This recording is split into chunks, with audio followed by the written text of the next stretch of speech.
Chapter 17, 17A, Paisley. Training was moved to the wee hours of the morning, when the heat would be most tolerable and energy at its peak. Jarrah started us off with some basic endurance training to build up our strength and stamina. Each morning started with laps around the yard, followed by sparring with various wooden weapons. It took all I had to make it through the laps each morning. Running had never been easy for me, and I would usually find myself at the end of the line. Arva was also taking up the rear. We did all we could to push one another and keep going. A friendship grew instantly between Arva and I as we trained. Her wacky personality complemented my world of fantasy. We spent many evenings after classes together. I missed my friends at home, but I was glad for a school friend as well. Sparring turned out to be a lot of fun, though difficult to get a handle on the various weapon styles. Each day we would rotate to a new weapon and sparring partner. There were swords, staves, daggers, and maces. None felt quite as fluid as my whips, which made for a challenging new grasp of combat. Each new opponent presented their own fighting styles. Arva playfully danced around the grounds, without rhyme or reason, just living in the moment. Aubrey was timid with her attacks, but defended with strength and strategic dodges. Sinis was lightning fast on his little legs, with a blur of green hair circling about as he charged. I was amazed that he could wield the weapons, as most were taller than him. Nox was careful to avoid combat, circling the yard until he could find his opening, then ushering out a slew of attacks with well-planned combos. Today I was up against Kale. He loomed over me with his towering height. I might have been intimidated if it had not been for his gentle nature and piercing eyes. I stood before him with daggers at the ready, and him with staff in hand. He barely said a word as he skirted around me. I was at a huge disadvantage with his reach versus my close combat weapon.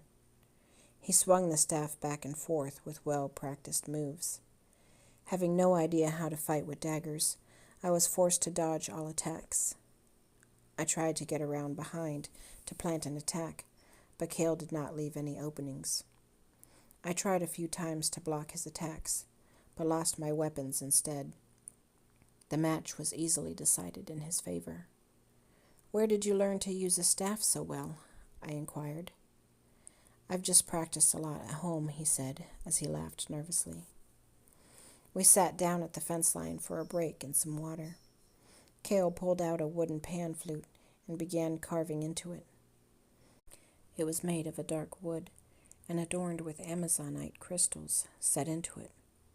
I'd seen Kale with the flute during the tournament, but hadn't gotten a close look at it until now. It was a true work of art. "That's your talisman, right?" I asked. "I saw you using it to command air during the tournament. Did you make it yourself?" "Yes, miss," he responded formally. "You can call me Paisley," I instructed. "We are all equals here." "Sorry, miss. It is just how I was raised," Kale added. "Could you play me something?" I asked, intrigued by the flute. Kale lifted the flute to his lips and thought for a moment, then began to play a little tune. The sweet melody poured out slow and thick like syrup, stirring the winds around us. I closed my eyes, lost in the song as I felt the air kiss my skin gently. My heart slowed and danced to the tempo as I escaped into it. Never before had I heard such a heartfelt tune. I opened my eyes to find Kale just as captivated by the music. A brilliant glow of light shone from his Magus tattoo behind his legs as he played on. Pure bliss emanated from Kale's face, revealing such a gentle soul within. As the song came to an end, the breeze and glow slowly diminished. "That was beautiful," I said. "Such joy took over me just then. Where did you learn to play?" "My mother taught me to play," Kale answered. "She would play that lullaby every night for my brother and I before bed." The bell sounded. cutting the conversation short and indicating the start of classes. I felt a little reluctant to leave just yet, wanting to continue our chat. "To be continued," I announced, as I smiled and walked away. Jera waited for us in the schoolhouse. "Let's see how much you have learned thus far," she said. "Today, we will be putting your Magus powers into action. On your desks before you are various objects. We will be focusing on control and holding it for 1 minute to complete your tasks." She walked up to the front table and picked up a glass of water. "Arva, your task is to hold out your glass and pour the water out slowly. You must hold the water in its stream without letting it hit the table. You must refill the glass from this jug and continue until you can hold the water steady for 1 minute." Jera moved over and picked up a rope. "Sinis, your task is to ignite the rope, letting it burn to the halfway mark indicated, without letting it pass the mark or incinerate the rope, for 1 minute. More lengths of rope are in this bucket." Moving down to the middle desk, Jera picked up a sheet of paper. "Kale, your task is to suspend this paper 6 inches above the table for 1 minute, holding it perfectly in place and parallel to the table." Jera stepped over in front of 3 rocks. "Aubrey, the stones before you are magnetite. They will attract and repel other stones to themselves. Your task is to levitate the magnetite 1 inch from one another, one on top of the other in front of you. None may touch each other, nor the table below for 1 minute." Jera continued to the back table. "Before me was a basket of flowers. Paisley, your task is to engulf the flower in flames, without letting the flower wilt or wither. It must remain unfettered by the fire for 1 minute." Lastly, Jera moved beside me. "Nox, before you is a pot of heated water. You must levitate the water within, encircled in a sphere of spinning air. The water must not spill out or splatter for the entire minute, nor lose its shape. Please use the sand timers before each of you to keep time. We will continue until all of you have completed this task. Each day, the task will lengthen until everyone can hold your elements for 10 minutes. Use of your talismans is encouraged, though during your final task, your talismans will be prohibited. You may begin," Jera finished. We set to work immediately, each of us concentrating intently on our tasks. A light tune began in front of me as Kale blew on his flute. It reminded me of an eerie wind in the night. It helped to calm the nerves as we worked. Behind the low hum of the flute could be heard the popping of fire, sloshing of water, clinking of stones, and swirling of air. It was much harder maintaining control over the elements than it was calling them up for single use. I had never put any thought into how much power I would need to feed into my fire. My first attempt was an utter disaster, completely incinerating the flower to cinders. It wasn't until my 4th flower that I was able to keep from burning through them completely. By the 7th flower, I had managed to hold my Ignis steady, but the flower would wilt from the heat. It was then I realized that I must feed my Terra power into it as well to keep them from wilting. Controlling both powers on a steady, metered level was extremely taxing. If I fed too much power into Terra, Ignis would suffer, losing the fire completely. Finally, I found a perfect balance of solar power, but the amount of concentration required was draining. I could barely hold it steady for 15 seconds before running out of energy, resulting in a burnt-up flower or fizzled-out fire. I closed my eyes and listened to Kale's melody. I grasped my brooch tightly in hand, digging for more power.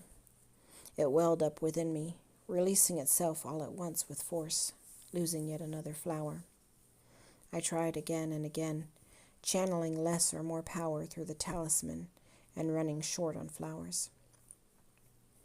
Jera watched over our progress in turn, walking between the tables. She never said a word as we worked, only observed. It was Sinis who finished his task first, further distinguishing him as the boy genius that he is. We watched as he performed his task for Jera successfully. "Well done, Mr. Thimblethumb," Jera praised. "You may take this time for yourself until after lunch when we resume for scholastic studies." Knox finished shortly after Sinis, followed by Arva, then Aubrey, leaving a sense of pressure lingering about. A sudden quiet fell over the room, disturbing my concentration. Cale's flute playing had ceased, taking with it the ability to focus with clarity and determination. I watched as he too completed his task, leaving me all alone. It was incredibly difficult to proceed alone in the quiet room. Stress began to rise, causing devastation among my results. It was then that I heard Cale's flute again just outside, though this time it was his mother's lullaby. The tune was soothing, allowing me to push away the pressure and stress welling up within. Soon after, I too was able to complete my task. I cleared up the remnants of smoldering flowers and made for the door. Cale waited outside. He stopped playing as I emerged, as if he stayed on my behalf. "Thank you," I said. I wasn't sure what to say exactly, though I was grateful for his assistance. "Any time," Cale replied. My mother often said that music can ease the mind and let one forget their worries. I wasn't sure if he was referring to himself or me, but I could feel a hint of flush rising to my cheeks. I decided to change the subject before any telling signs began to erupt. "It sounds as if you miss your family. What brings you here?" I asked, eager to continue our conversation. "I do miss home," Cale began. "I miss the mountains and the fields where I grew up. I would spend every day in the fields with my father and brother, harvesting wheat and enjoying the wind and sun on my face. It was quiet, a simple life. We plowed by day and played music by night. When my powers manifested, it was a blessing for the family, helping harvest the wheat with my wind scythe. In the evenings, my brother and I would wind sled down the mountain and across the fields. I was content with the life we had, though my father insisted I get proper training. He desired a better life for me. In the end, I had to admit that it was the right path to take." A loud grumble emanated from my stomach. "I guess we better get you some food," Cale said, switching tones from nostalgic to cheerful. I couldn't quite argue with a growling stomach, and so we set off for the lunch hall. Arva met us at the table as we ate. "Oh, hello," Arva greeted. "I wasn't aware we had company today." Arva wasted no time jumping right into the conversation, leaving little opportunity for either of us to get a word in. We listened to Arva recount her challenges over today's task as we ate. I helped myself to 3 full helpings of potatoes and stew before being satisfied. "You were hungry, weren't you?" Cale asked, chuckling to himself. "I may have worked up an appetite today using all that energy," I explained. "This is nothing," Arva responded. "You should see her dig into some dumplings. Paisley has a bottomless belly on her." "Well, good food deserves to be eaten," Cale stated, smiling. "Food is certainly one of life's best experiences. This beef stew is fantastic. I might just match your appetite as well."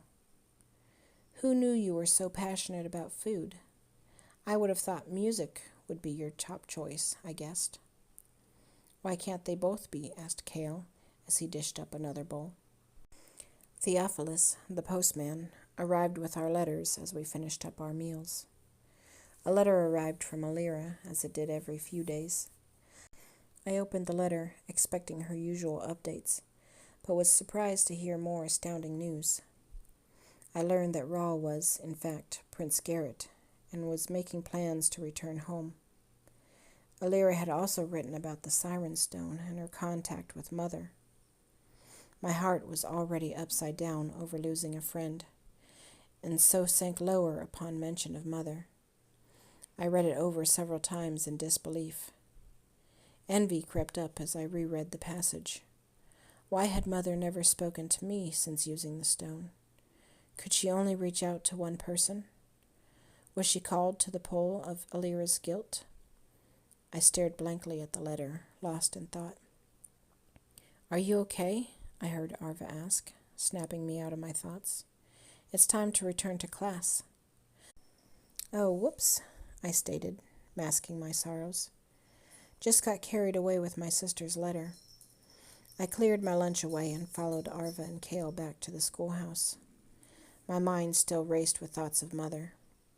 I was grateful that she could give Alira the forgiveness she had been searching for, and happy that Mother was at peace in her afterlife. But I could not shake the sadness over the lack of contact. Arva jabbed me in the ribs as we walked, casting her eyes over towards Kale, then shooting me a wink. There was something special about Kale that I couldn't put my finger on. I just felt instantly at peace with him near. It was different with Ophelia and my overwhelming infatuation with her beauty. She captivated me, leaving me feeling inadequate with a need to impress her. With Kale, I felt more like myself. It was as if I could tell him anything, and I wanted to tell him everything. I was torn between the two of them. Ophelia, who only had eyes for Rawl, and Kale, who I only just befriended. "See you guys after class?" asked Arva. "We could head to the temple together." "Yeah, sounds good," answered Kale. "Of course," I said, grateful for Arva's bold approach. She knew just what I wanted to say. I headed into class, full of mixed emotions. At least the taxing part was done, leaving only academics for the rest of the day. If my heart were heavy and giddy this morning, as it was now, I would never have been able to complete my task. I took my seat behind Kale and got to work.